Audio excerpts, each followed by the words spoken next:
Alright. So the blades aren't working, or the motor isn't turning, so the bottom spin thing isn't working on the vacuum cleaner. But the suction works just fine, so I think it's the motor or maybe a capacitor. That's what we're gonna find out.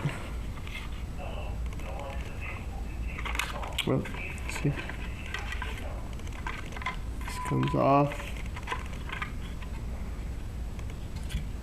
It's a Dyson vacuum cleaner.